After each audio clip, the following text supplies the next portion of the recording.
The last searching algorithm we're going to talk about is exponential search. The idea of exponential search is to start with a small range and see if the target item is in that range or not. If not, then we double the range at each step.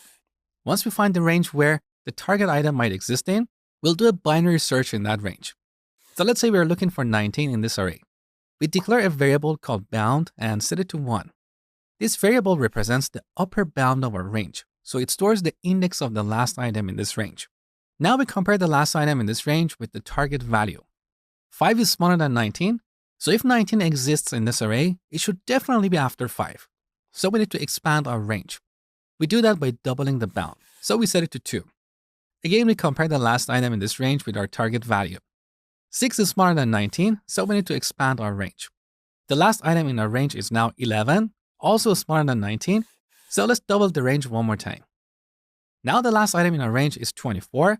It's greater than 19, so we don't need to expand our range. If you have a 19 in this array, it should be somewhere in this range. However, we don't want to check all the items from the beginning of the array up to this upper bound. What was the upper bound in the previous step? It was 4. Since the value we are looking for was greater than the bound in the previous step, it should be somewhere in this range. Now we do a binary search in this range to find the target value. So this is exponential search. Now, what is the time complexity of this algorithm? Well, we know it's logarithmic because internally it uses binary search. However, it's not O of log n because that's the time complexity if we recursively divide the entire array. In exponential search, we're dealing with a smaller range.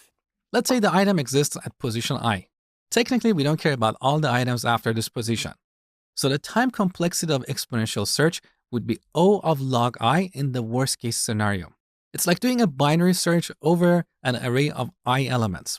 The maximum number of times we can divide this array into half is log I, so the time complexity would be O of log I in the worst case scenario.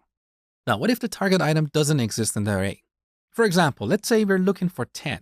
We don't have a 10 in this array, but if we did, it would be right before the 11. The time complexity would still be O of log I, where I is the position of the target value if it existed in the array. In this scenario, we have to recursively divide the array, and the maximum number of times we can do this would be log I. All right, enough theory. Now it's your turn to implement this algorithm. It's actually very easy. It's only 4 lines of code.